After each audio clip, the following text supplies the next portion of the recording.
Good evening, and thank you for attending our opening presentation of the Science of Wellbeing. This is a series of conversations inspired by the Barnard Year of Science and the Francine A. LeFrak Foundation Center for Wellbeing. In October 2020, President Bylock announced the creation of the Francine A. LeFrak Foundation Center for Wellbeing at Barnard College. The Francine LeFrak Center supports a 360-degree perspective of well-being that includes physical, mental, and financial well-being and health. It provides a centralized hub for the college's many Feel Well, Do Well initiatives and programs. Further, this academic year, we are celebrating Barnard's significant achievements in STEM through the Barnard Year of Science. Our guest tonight will be discussing a topic that impacts all of us and that presents a fundamental challenge to our comprehensive well-being. Tonight, we're joined by my wonderful colleague, Mary Commerford, director of the Rosemary Furman Counseling Center. Mary holds a doctorate in clinical psychology from Fordham University and a master's degree in ministry from the Yale University Divinity School. Her professional interests include eating disorders, spirituality, and women's and LGBTQ health issues. Good evening, Mary. We're also, I'm so excited to say, joined by Dr. Rachel Zoffness, a noted health and pain psychologist who's a visiting professor at Stanford, assistant clinical professor at the UCSF School of Medicine, and a Mayday Fellow. She's the author of the Pain Management Workbook and a co-host of the popular Z-Dog MD podcast, Pain Points. Her content has over 3 million views, and after you hear from her this evening, you'll see why. Thank you both so much for being here this evening, and I'm going to let you get started on your conversation about the science of pain. Really looking forward to this.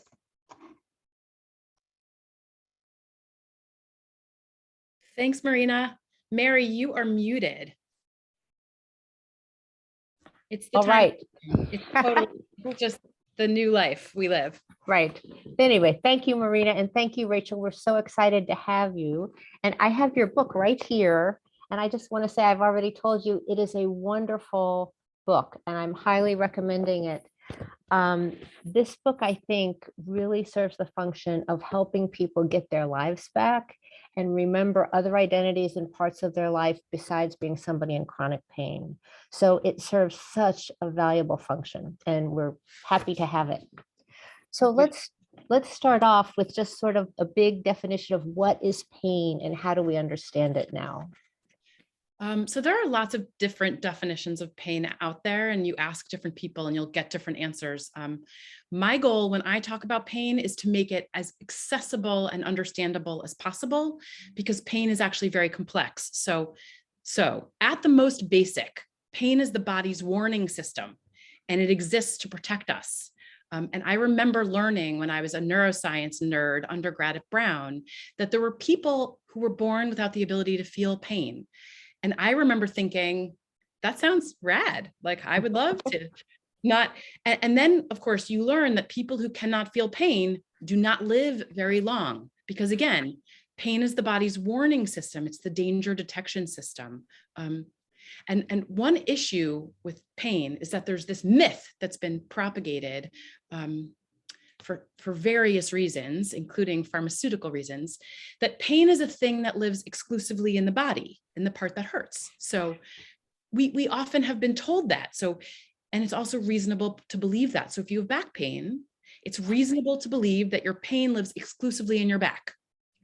But what we know about pain is that that actually is not true. Pain does not live exclusively in the body. It's actually constructed by the brain.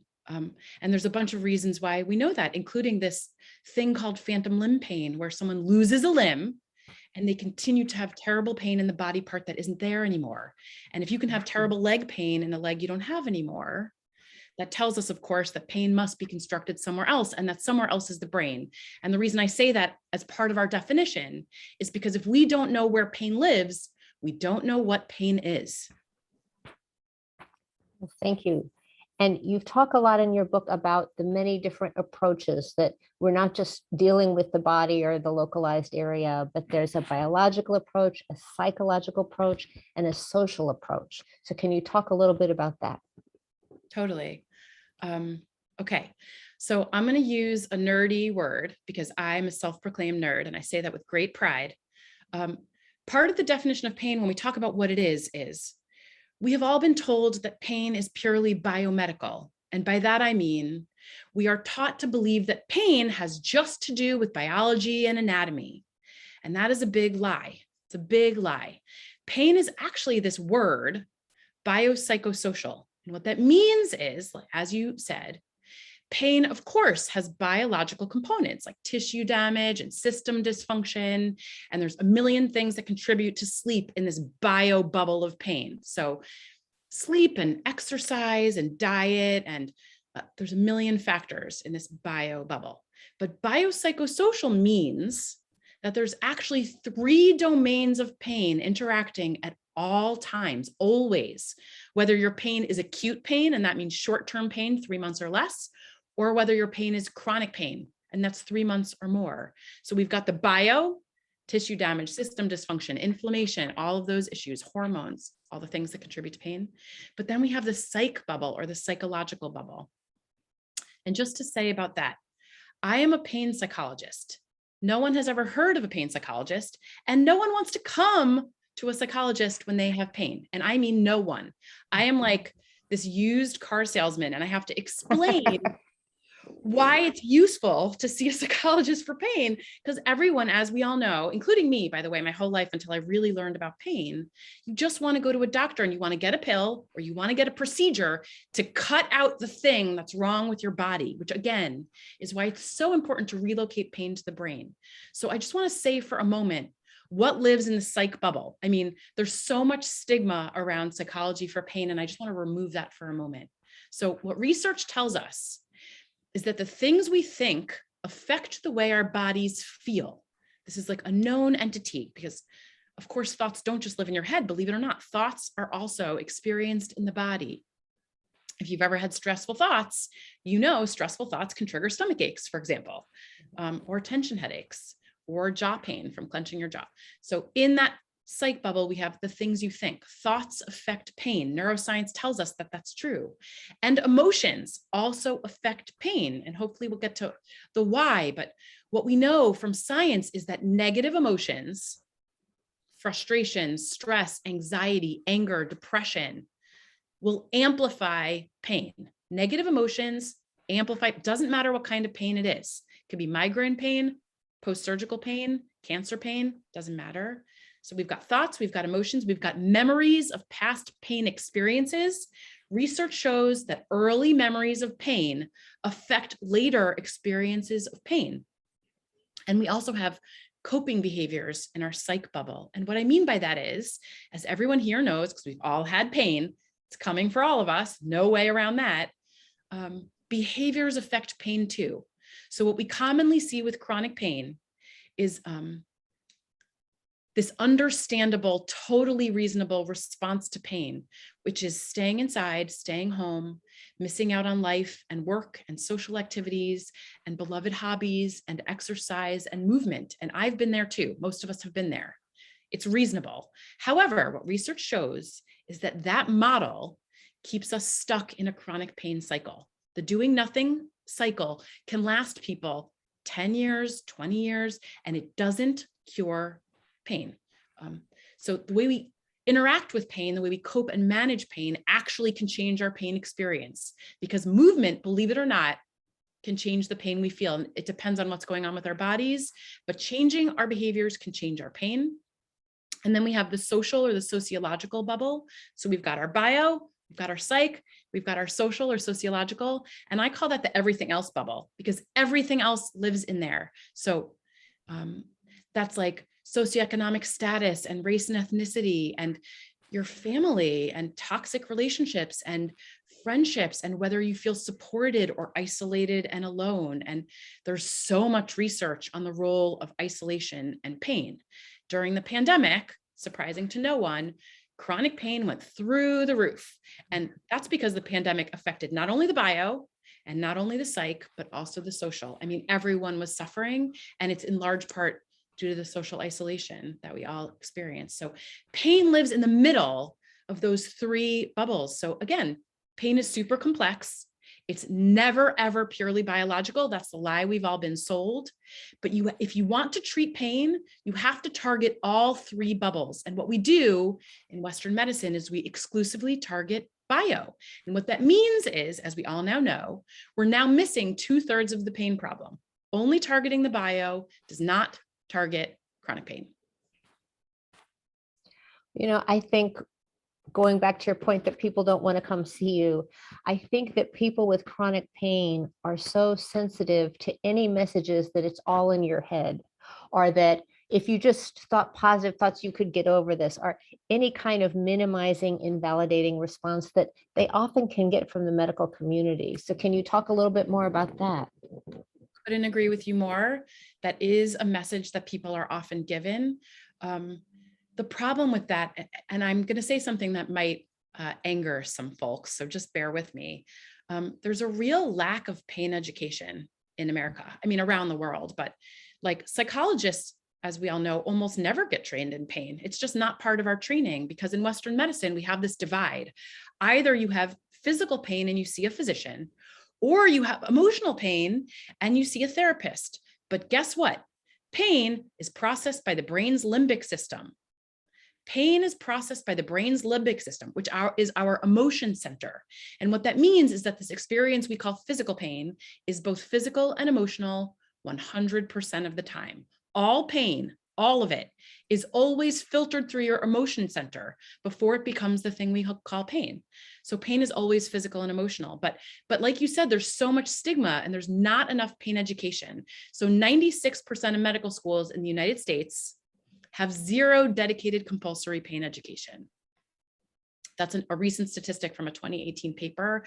It surveyed all of our medical schools. So, and it's not just medicine, it's PT and OT and psychology and nursing. There's just a real lack of pain education. So yes, patients are often told, well, we can't find an organic source of your pain, so therefore it's all in your head. And pain is always biopsychosocial. Just because someone can't find the source of it doesn't mean it's not biopsychosocial. All pain all the time is all 3 things. So I actually try and coach people to use different language around that. So when people, like when I give grand rounds, I tell my physician colleagues and partners who are so important to me to say, hey, I'm going to send you to Dr. Zoffness and she's a pain coach. It sucks that we have to take the word psychology out of pain management, but there's just so much stigma, and I'm trying to, part of why we're doing this is to explode the stigma around that, but it's going to take me the rest of my natural life to do it. So I now tell people, you know, say I'm a pain coach, and you can call pain psychologists pain coaches.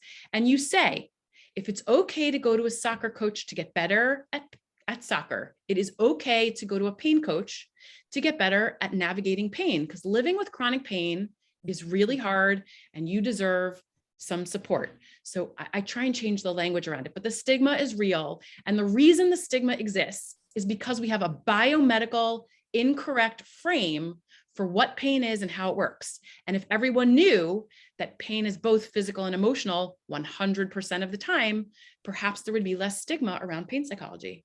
Mm-hmm. And also from the medical side, some years ago, we had a chronic pain group at the counseling service.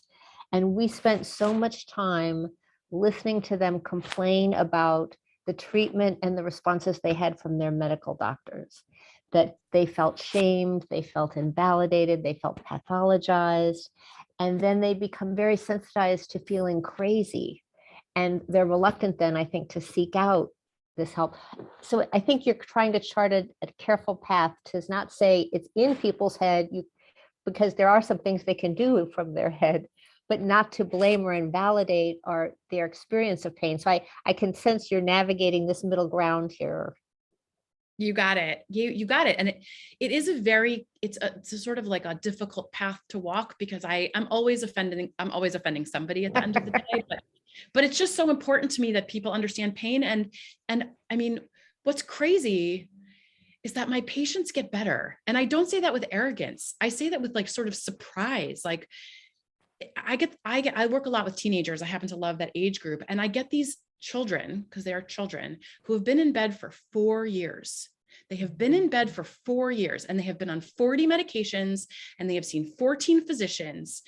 They have had multiple procedures. And we chart this course in pain psychology. I happen to do this thing called cognitive behavioral therapy for pain, which is different than CBT for anxiety or depression. And we chart this course together, which involves a lot of biopsychosocial things. And my kids get better. I mean, the adults I work with do too. And I am not a magician. Like, it would be so cool if I had magic powers, but I don't. And what that tells me is that this stuff works, that understanding pain and understanding the brain changes the pain experience. Like, I get kids who have been in bed for 4 years, and after like 3 to 6 months of treatment, they get out of bed, they go back to life, they go back to their soccer teams. One of my kids got asked to prom, not once, but twice, and they go off to college. And like, that's what we want for our patients with pain, Right. And for our children and for our parents, and for, of course, for ourselves if we're suffering. So understanding pain, in my mind, is actually at the root of treating pain, because how can you treat something if you don't understand it? And as we know, in America, we have an opioid epidemic that exploded during the pandemic, because when we don't understand pain, we throw pills at it. And I am over it, just over it. Done with it. Well, speaking of pills, can you talk a little bit about sensitizing to pain, desensitizing ourselves to pain, the role narcotics might play in that? Of course, yeah. So I want to explain those words just to like orient everyone to the language of it. So I get asked a lot, well, how does pain become chronic? Or why do I still have pain after 5 years? You know, why hasn't my pain gone away? So I want to explain the science behind how and why pain becomes chronic. So to do that, I'm going to use a metaphor. And I'm going to ask you a question, Mary. Will you tell me a skill that you were bad at and you practiced over time and you got good at it? It can be anything. Okay. How about became fair at it? The guitar, playing the guitar. Guitar, wonderful, Okay. perfect. Oh, I would love to hear you play the guitar. So I'm going to say this back to you in like nerd language, neuroscience nerd language. Okay. So the pathways in the brain are like the muscles in your body. The more you use them, the bigger and stronger they get, right? So if you said to me, Rachel, I want really big biceps, I would say, of course you do, Mary. Go to the gym and lift lots of weights. And over time, you know, your muscles get big and strong with use and time. You know, who doesn't want huge biceps? And the same is true with the pathways in your brain. The more you use them, the bigger and stronger they get. So the more you play guitar over time, the bigger and stronger the guitar pathway gets in your brain. And you may have noticed, I used to play piano. So you probably noticed that over time, you can just sit down with the guitar and your fingers magically know what to do. And you can even hear the notes before you play them, like you hear it in your head. Mhm. That's because the guitar pathway in your brain gets big and strong with use and with time. Guess what happens when we inadvertently, accidentally practice pain for weeks and months and years? The pain pathway in the brain gets really big and strong.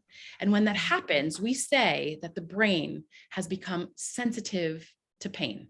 And what that word means, sensitive, is that small bits of sensory input from the body are interpreted by the brain as very big. Because again, pain is the body's danger detection system.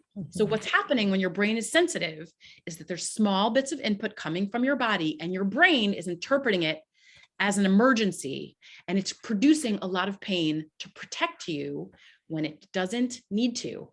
And I like to use this analogy as like, we've all walked past that car on the street and the car alarm goes off and you haven't even touched it because the car alarm is sensitive. And you're like looking at the car and you're like, dude, you're fine. No one's breaking in. There's no broken glass. Like the car is intact, but it's the lights are flashing and the alarm is beeping and there's this sense of emergency. And that's a brain on chronic pain. We know, and research shows, that chronic pain is its own disease process. And that what happens is that the brain becomes hypersensitive to input from the body. So in order to treat chronic pain, we need to desensitize our pain alarm. And there's a lot of ways of doing that. There's a lot of desensitization tools that we use. It's a hard word to say many times fast. Desensitization, yes. So there's lots of tools and strategies we can use to desensitize a sensitive brain. And one of the most important ones is completely counterintuitive. It's doing the opposite of what you think. because pain, your danger alarm, tells you, again, to stay inside, stay home, not move your body. And by the way, that's exactly what you're supposed to do with acute pain. If you break your ankle, you do not go for runs. Like, you will hurt your body. But what we know is that when the brain has become sensitive with chronic pain, it requires desensitizing. So we do that with small bits of input every day, small bits of social activity, physical activity, pleasurable activity. And it's different recipe for every single patient I see, different for kids, different for adults, obviously different for older adults, but there's always a recipe. There's always a recipe for desensitizing a sensitive brain. I've never met a person who didn't have their own unique pain recipe that we could hack, because just as there's a recipe for high pain, and most people can tell me what their high pain recipe is, there's also always a recipe for low pain. And my job is to help people figure out what that is and help them navigate that path. What do you mean a recipe? Like, can you give an example? Yeah, I actually love the pain recipe concept. I came up with it when I was working with a particular 16-year-old. And again, like, my goal and my job is just to make pain science accessible to everyone, because it's actually really complicated the way pain works. And you could go down this rabbit hole forever, but you don't have to, because I have for you. So the concept of pain recipe, again, means there's always bio components, there's always psych components, and there's always social and sociological components to every pain recipe. So for example, for me, my high pain recipe is like, I'm really stressed out. I've either overused my body, I've exercised too much, or I've underused my body, and I've been sitting still for like a week, and I haven't gotten out of my chair, and I haven't stretched, and I haven't gone for a run. Did I already say bad sleep? Poor sleep is part of my pain recipe. Diet is part of my pain. Like, I know that if I eat poorly, like I'm subsisting on like potato chips and crap, my body will feel poorly, my pain will feel worse. I know that if I'm socially isolated, I'm not seeing my people, if I'm not engaging in my hobbies. So there's a whole bunch of things that contribute for me to my pain recipe, and everybody is different. But the opposite, my low pain recipe, is just the exact opposite of my high pain recipe. So what it means is I have to be diligent about my sleep hygiene. I can't stay up till 2 a.m. working, even though I do that sometimes. I have to be careful not to. I have to get, sleep on the weekends. I have to move my body. I have to make sure to schedule activity time every day. Like, every morning, I know I have to move my body, whether it's stretching or walking, depending on my pain level, or, something more active. I know I have to schedule social time with friends. And I know I have to get out of my house. I know I need to get sunlight. I know that my mood crashes and my pain gets worse when I'm not going outside or getting sunlight. So when you look at all the high pain ingredients, you then can create a low pain recipe, because you can create your low pain ingredients. And I always am thinking about my 3 bubbles and like picking out which ingredients are contributing to my bad days and which ingredients are contributing to my good days. And what about, are there some days where people should just rest? Are there some signs, like when the pain is at a certain level, or should people always try to push? It's a really good and really complicated question. So I don't believe in the phrase pushing through pain. Like, I think people in pain hear that all the time. Like, oh, you just need to push through it, which is like sort of dismissive and invalidating. The way I think about it is more like, when you have a really good pain coach, what that person should do with you is they should create what's called a pacing plan. And a pacing plan is sort of what it sounds like when you pace for a marathon. Like, you don't tell someone to go outside and run 26 miles tomorrow, like they would die. Actually, I'm sure there are people who would be fine, but I would die. I could not run 26 miles. But the way you pace to train for a marathon is gradual, small increases. And if you haven't done any activity, you're going to start by walking.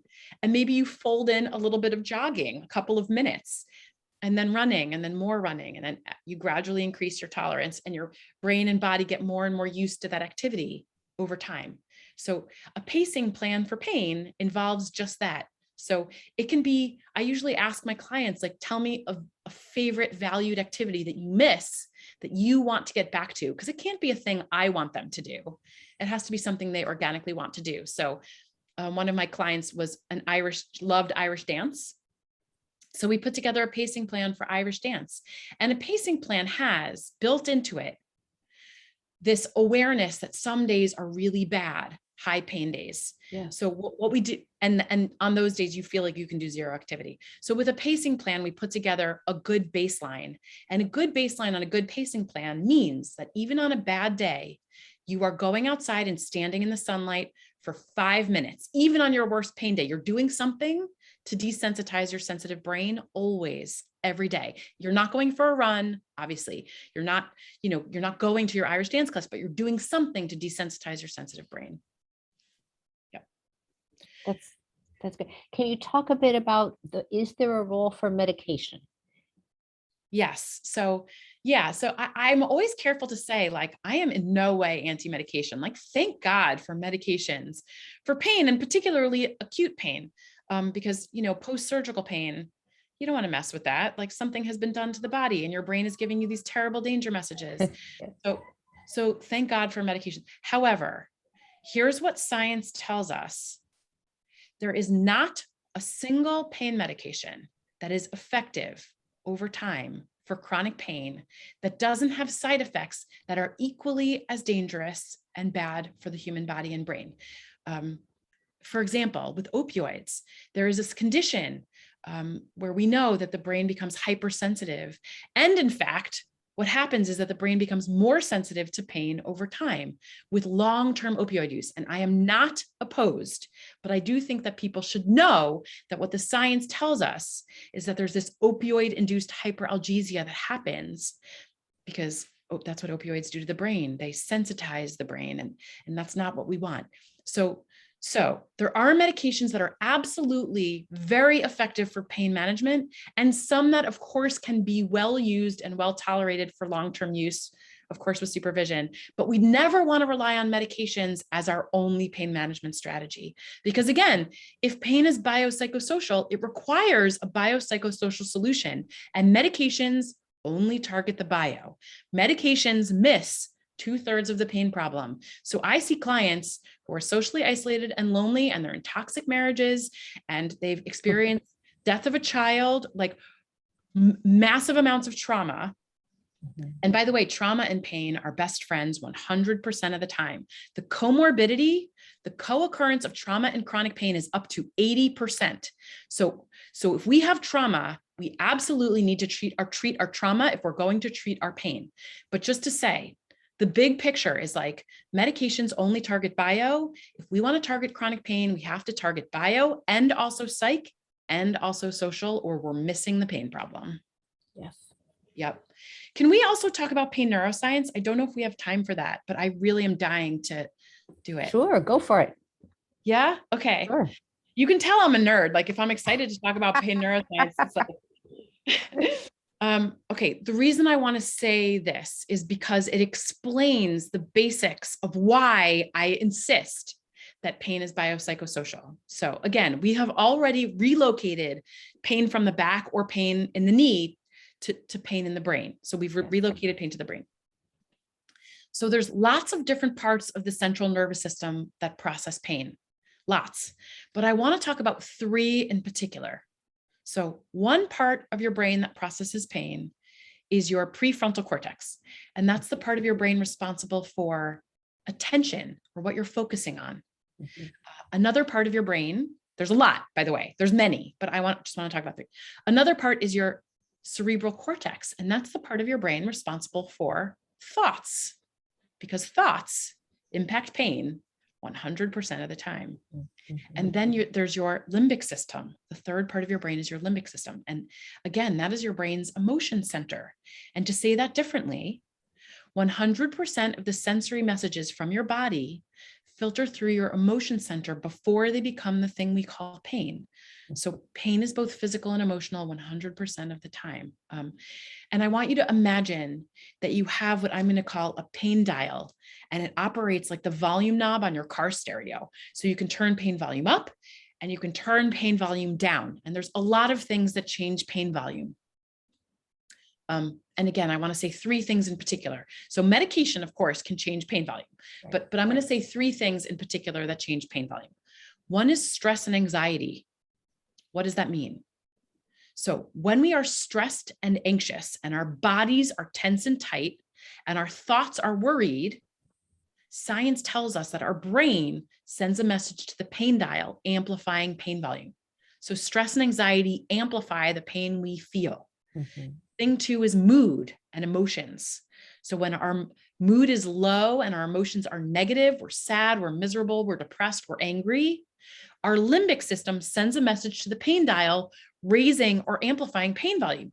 Pain feels worse when emotions are negative. And thing three is stress and anxiety. Thing three is attention. I forgot my order of things. Thing three is attention. So when we are home in bed, focusing on pain, missing out on work and life and school and pleasurable, enjoyable activities, our brain sends a message to our pain volume, amplifying pain volume. So pain feels worse when we're stressed. Pain feels worse when we're anxious. Pain feels worse when emotions are negative, and pain feels worse when we focus on it and when we think about it. Now, here's the cool thing about the pain dial. The opposite is also true. The opposite is also true.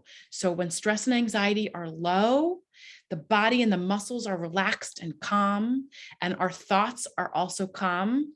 The brain sends a message to the pain dial, lowering pain volume, which is why so many pain management strategies have built into them things like mindfulness and relaxation techniques and belly breathing, which seems so ludicrous until you understand the neuroscience of pain. Thing two is mood. So just as negative emotions will amplify pain, positive emotions, joy, gratitude, happiness, pleasure will turn down pain volume. So pain feels worse, less bad when emotions are positive. And thing three is attention again. So when we are distracted, like I'll often ask my clients, tell me about a time you were so absorbed in some activity, you briefly forgot about your pain. And everyone can give me an example of that. And that is not magic. That is your brain's pain dial. So your prefrontal cortex will lower pain volume when you're absorbed in activities, especially pleasurable ones. And the reason I think that this metaphor for how pain works, the neuroscience of pain, is so powerful is because it gives people their power back. Because pain takes away power. That's just what it does. It makes us feel like our bodies and our lives are out of our control. And when we learn about the pain dial, we recognize that there are a million different things that we can do, that we have agency over to change our own pain volume. Always, in any given moment, any given day, even if you're in the middle of a pain flare, there are things we can do to lower pain volume that are bio, that are psych, and that are social. You know, everything you're describing are sort of basic regulation skills that we all need to learn for our mental and emotional health in general. And that's one reason I loved your book so much. You so beautifully articulated so many skills. So here's a question. You talk about distraction, and that makes total sense. One of the areas of pain I had learned about is if we're focused on pain and it fills our entire field of awareness, then our entire world is pain.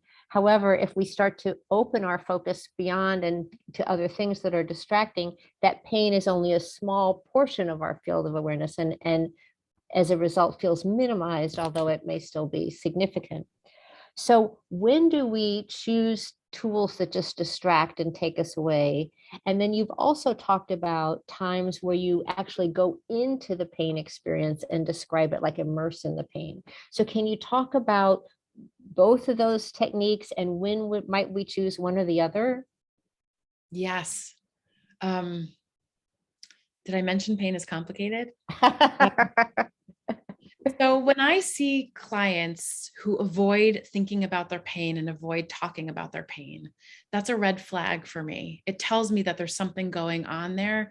And to be very obvious, pain is really painful, physically and emotionally, and people with chronic pain are suffering. The comorbidity of anxiety and depression with chronic pain is immense. It's immense. Also, there's a 50% higher suicidality rate with chronic pain patients. So people are suffering. And I do not suggest that people should be sitting around talking about their pain all day. Of course not.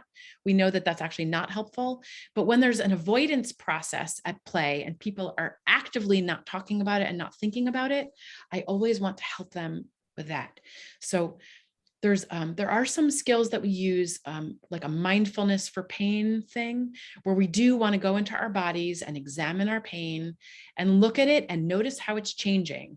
And one of the reasons that skill is helpful for me with clients who have been dealing with pain for a long time is because people sometimes say to me, my pain is always a 10 out of 10, always. And what's interesting about pain is always changing. Why? Because our brain is always changing and our biopsychosocial recipe in any given moment is always changing. So pain is always changing. So what's helpful about mindfulness for pain activities is that they help us realize that pain morphs and changes over time. So it may sound silly and woo-woo, just bear with me. I am a neuroscience nerd, but I often have people tell me the color of their pain because that changes too. So as long as we can find a way to help people acknowledge and notice that pain is always changing, it gives them the hope that pain can change. If pain is changing, that means pain can change. And that's all I want. I want people to believe that their pain is changeable, because there are people suffering for decades of life who don't think that anything's ever going to help them, and they think their pain can't change. To your other question about distraction skills, I think, are very important for people who are over focusing on pain. And it's hard to find a balance. And I say that with great compassion as someone who has lived with pain on and off for many years.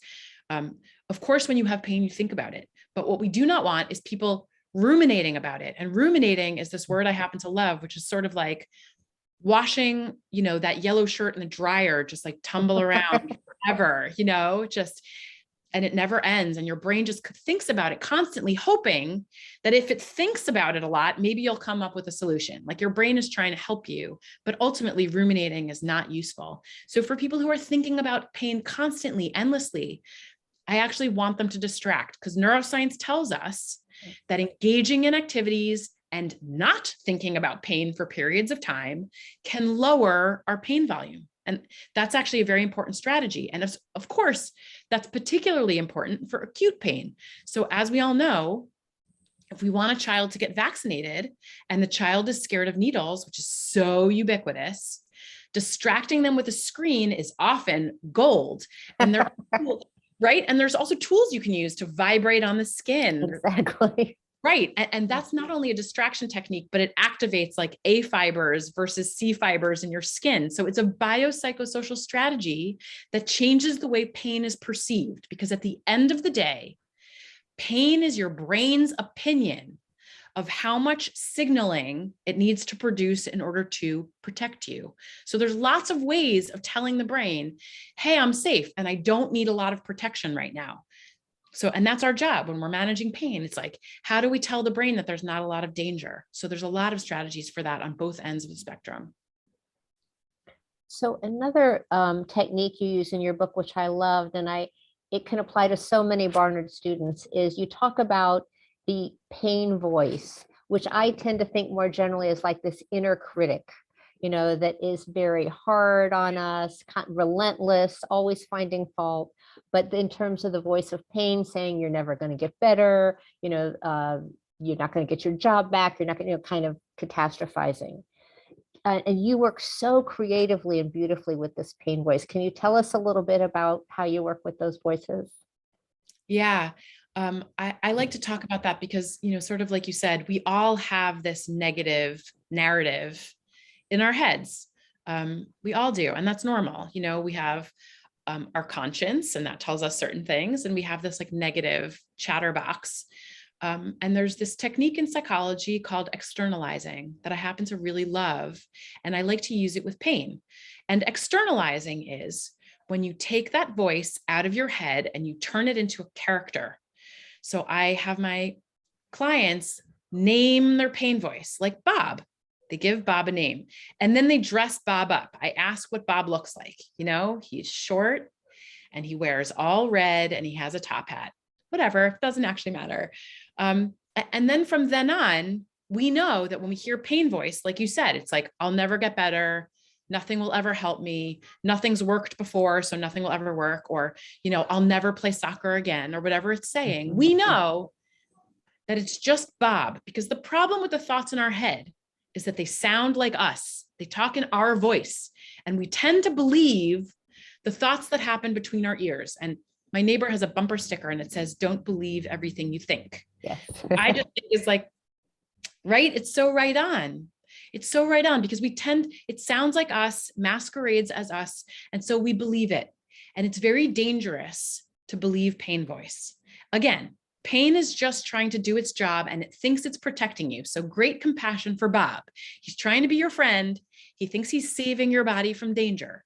But at the end of the day, he's telling you to stay home, stay inside, not do anything, not move your body, not see friends, not go to work. And that's really dangerous for chronic pain in particular. It's not going to help and it makes us worse.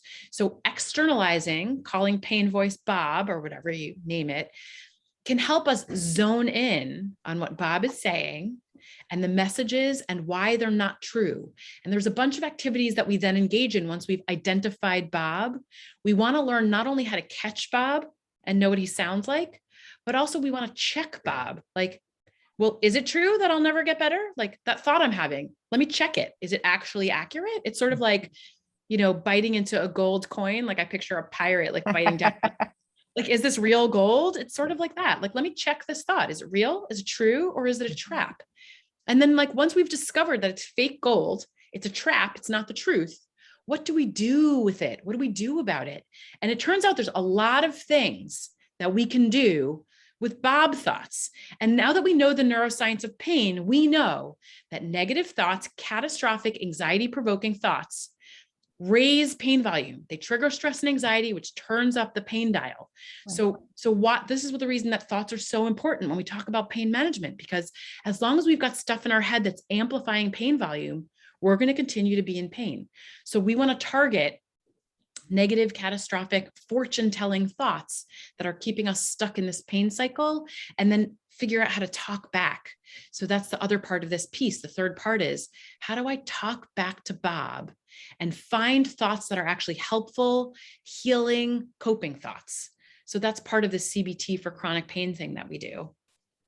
Well, and even I think recognizing that it's Bob, the part of the person has stepped back to observe it and is no longer caught in that negativity. So I think just even calling it Bob and beginning to catch Bob at the act immediately starts to build in a little relief and separation. So anyway, I just think it's such a great way to start to work with things that we all suffer with, as you are describing. You describe something also really important in emotional regulation too. It's so key. And you call it tea kettling. We have a saying that, we often say to our students about their emotional life. If they're trying to push something away, we say, well, what you resist will persist. You want to so tell us a little bit what you call is tea kettling and how it works. I love that this content resonated with you. Coming from you, that means a lot to me. I also love that what we resist persists. That's really beautifully said. So the way I think about this is, emotions don't just live in your head. They also come out in your body, and it's different for everyone. So some people, when they're stressed or anxious, for example, will get stomach aches or they'll get tension headaches, or their palms will become sweaty, or their mouth will become dry, or their heart rate will increase, or, before a big talk, for example, they'll get butterflies in their stomach. Mm-hmm. And we've all had those experiences. And that tells us that emotions are physiological. Emotions are somatic 100% of the time. They don't just live in your head. They also come out in your body. And what happens with pain, of course, is that there's a lot of negative emotions associated with pain. Like, it's not just that anxiety and depression trigger pain, it's that pain triggers anxiety and depression. It's very stressful for the human body to be in pain for months and years. We are not built that way. And in fact, I try to normalize that. I try to explain that when people have chronic pain, having depression and anxiety isn't necessarily a mental illness at all. It's called situational anxiety and situational depression. And what I notice, not shockingly, is that when you treat the pain, the anxiety goes away and the depression goes away too, because living with pain day in and day out is so hard. It's just so hard.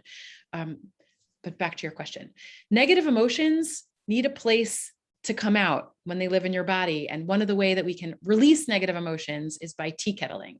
So everyone has different ways of tea kettling. Tea kettling is just releasing negative emotions, because if you think about what would happen to a tea kettle if it didn't have a hole for the steam to come out, it would explode. So people tea kettle in various ways. They can journal and write. They can talk to a therapist. They can go for a run. They can rip up phone books. They can scream in their car. They can punch a pillow. There's a million different ways of tea kettling, but I like to remind people that it's very important to find a way to allow negative emotions to come out of the body, because they live in the body and they need a place to go. And it gets really bad for pain when they don't get released. Thank you. And I think Marina is joining us, it looks like. Yeah, I hate to cut off the conversation because I feel like I'm learning so much, furiously taking notes here. We have some wonderful questions from the audience, and I think one actually is quite related to what you were just talking about with anxiety and depression. And the audience member just wants to understand a bit more about depression, anxiety, and the relationship to pain, and really what are some unexpected ways that something like an anxiety disorder can manifest as pain in your everyday life? That's a phenomenal question. And there's a million ways to answer that. But just to say, again, because pain is sort of constructed and amplified by the brain, we know what neuroscience shows us is that the limbic system raises pain volume when we're anxious. So if we're dealing with an anxiety disorder, and by the way, so many people were anxious over the last 2 years, understandably, because we had this situational trigger called COVID, the brain is going to amplify pain volume. And for people who have been anxious for the last 2 years, it's been terrible for their pain for a million reasons. So that's thing one. You also asked about the relationship between the body and anxiety when it comes to pain. So there's a couple of processes by which anxiety can amplify pain. So the number one sign of stress and anxiety in children is headaches and stomach aches. Number one sign of stress and anxiety in children is headaches and stomach aches. Why? Because anxiety is a physiological process. Anxiety is your sympathetic nervous system being activated and amplified. And that changes in a million things. That's like circulation and blood flow and heart rate and galvanic skin response and immune functioning. Like it's all the things when you're having an anxiety reaction. So what we know is that can trigger, of course, because circulation and blood flow, that can trigger headaches. And also we have this thing that I just want to quickly say called your enteric nervous system. Your enteric nervous system, most folks have not heard of. I was a kid with chronic stomach aches. I was poked and prodded and scoped and like a million medications. And it turned out I was socially anxious. Like I didn't like to get up on stage, and I would hide behind my mom and talk in front of a classroom or whatever, and I had chronic stomach aches. So it turns out your enteric nervous system is your brain gut connection. It's called your second brain, enteric nervous system. And there's more serotonin in your gut than there is in your brain. And everyone's heard of serotonin because it's the drug, all the drugs that manage anxiety and depression go after your serotonin system. 90% of the body's serotonin lives in your gut. 90%, because your gut is actually one of your body's emotion centers. So with stress and anxiety, people often experience nausea, diarrhea, vomiting, constipation, gassiness, bloating. Like there's just so much. So there's so much to say about that, but there's a million ways that anxiety interacts with pain. Really helpful. The next question is really, related. You've mentioned the pandemic a couple of times, and one of our audience members talks about having chronic pain and autoimmune disorder, and really just trying to be cautious. So while so many people are excited about kind of things are reopening, there are, many people who are experiencing a variety of medical and chronic conditions, including pain or autoimmune issues, and really is being cautious about unmasking at the advice of their physician, and feeling, that everybody else is starting to get together and travel. And what are you recommending for your patients who are experiencing this, and how are you guiding them in a way that can support both their pain, but also their, safety? So a lot of people with pain, of course, that's right, have immune issues. And back to that pacing plan thing, it really is critical that we find ways to get out of bed and get back to life and get sunshine and see people and move our bodies, because that is a critical part of any low pain recipe. But like you said, how do we do that safely? So, what I'm recommending to people is to find outdoor open spaces where you can do those things, where you can see friends outside, where you can move your body. And again, it's a biopsychosocial recipe. So what I recommend is that people look at the bio and the psych and the social pieces of their pain, and they look at their high pain recipe and they figure out what they need in that low pain bubble. Again, maybe it's better sleep. Maybe it's more social connection. Maybe it's more movement and activity. Maybe it's more pleasurable activities and re-engaging with beloved hobbies in ways that's safe. So, there's a lot of ways of doing that. And we just have to think of the safe ways of doing that, but there are a lot of things we can do outdoors with people, especially in New York. Spring is here, or at least it's coming. So not today, but I heard not today. I heard, yeah. Kind of related to that is, does your advice differ for a child versus an 85-year-old, or for Mary, for a college age student? Like, does your advice differ, or do you feel like it's really the same thing and just adjusting for the person's situation? So everyone who walks in my door is completely different, and everyone has their own unique pain recipe that requires different tailoring. However, at the base of every single person I see is this critical component of reframing their understanding of and their relationship to their pain. Because everyone I've ever met believes, understandably, that their pain lives in their body and that they need to just exclusively target their body to target their pain. And so my job is reorienting them to that. So that part, the language I use might be a little different, but that's like the most fundamental foundational piece for pain management for everybody. And then everything else comes from there. And related, this is really quite related, by a different audience member asked, their parents had been struggling with chronic pain and hit walls with traditional medications or pill doctors, and was really struck by what you said about practicing pain. They, as a caregiver and a loving daughter, is trying to help move off those worn pathways, and always feeling like asking, how are you doing? Are they actually refocusing them on the pain rather than reframing? And how can they contribute to not getting into the spiral? And I think this is a great question, because I think if you're either experiencing pain yourself or have somebody close to you who's experiencing pain, it can be very hard to get out of these pathways that you talked about. So I'd really love to hear what advice you have for those who are supporting others. It is so hard to be a caregiver of people living with pain. I mean, it's hard for me, and I'm not a family member of my patients. So if it's someone you love, like your parents, it's incredibly challenging. And I think the point made here is very astute and very wise, which is, we do actually want to walk the line between expressing care and concern and love, which we want to give in abundance, and having the person focus too much on their pain. So one of the rules, believe it or not, that we use in pain care is, we're not going to be asking about the pain anymore over the course of the day. We check in like once a day. How are you doing? What do you need? What can I get for you?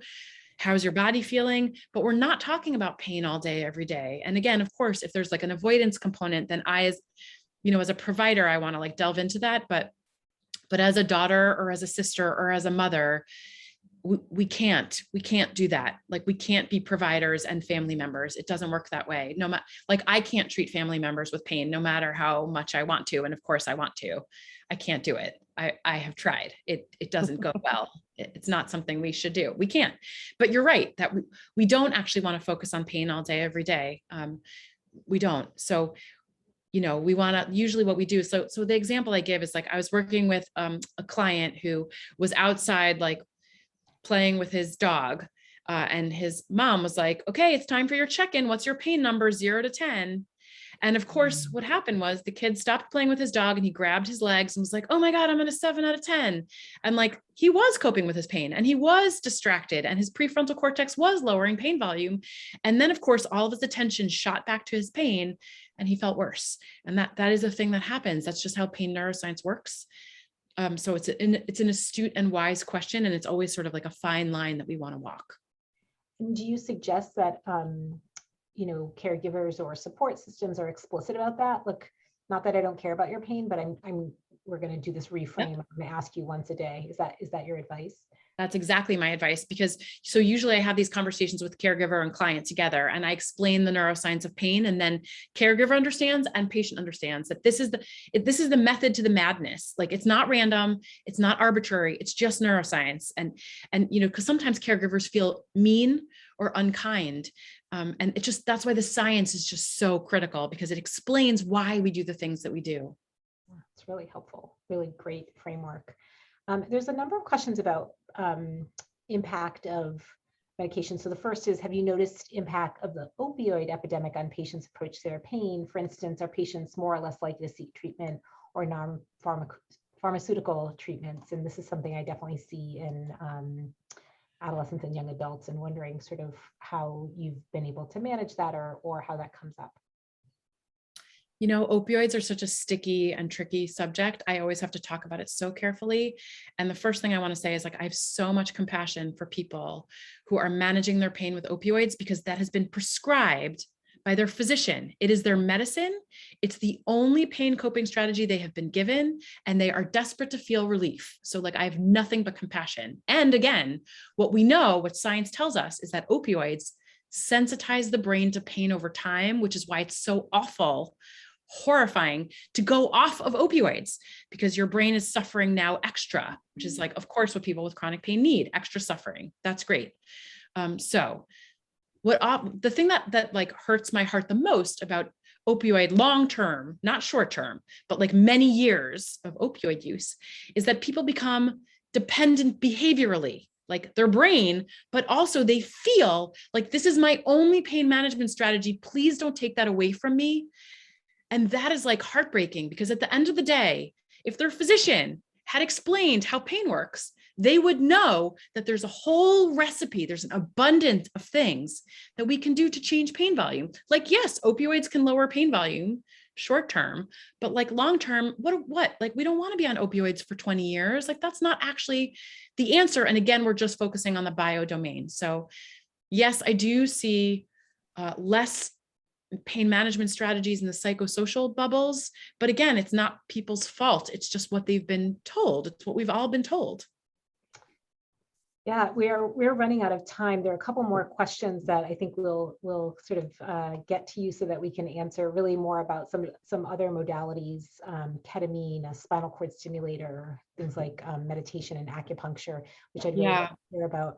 I think, I in the midst of your speaking, I was sad that I couldn't send my patients to you, but I am delighted that we can share your workbook, because I think it really is such a wonderful manifestation. So again, this topic just impacts all of us in so many important ways, and really want to thank you. Your compassion and connection with your patients, and really your capacity to describe what's so elusive to so many, and to hear you and Mary talk, what a delight. So thank you, Mary and Rachel, for joining us in this discussion. Thank you. The audience really had wonderful questions, so thank you so much for your thoughtful questions. I do want to share two items before we conclude. The first is that, and this is really exciting, the Furman Counseling Center would like to offer a workshop on pain management, reviewing some of the skills from Dr. Zoffness' book. So if you're interested in attending the workshop, please contact the Counseling Center, and we have counseling@barnard.edu. And thank you so much, Mary, for making this a possibility. Really, really grateful. The second is that there's a lot of details on where you can find more information about Dr. Zoffness and her important work. And I have a colleague who is on this call who is one of your big fans, who said they saw it on Twitter, which is why they joined. So glad to see. So you've got a big fan base there, but lots of different ways. Her website, Twitter, Instagram, and then the pain management workbook. Thank you. Wow, what a kickoff. Again, I'm Marina Catalazzi. I'm the Vice President for Health and Wellness. I'm really just so grateful to you both. And I hope that some of you can join us tomorrow for our conversation with Barnard's alumni cardiologists. Until then, have a wonderful evening. Hope you get to have some time to absorb all this amazing information, and everybody be well. Thank you. Thanks for having me. Nice to meet you. Thank you.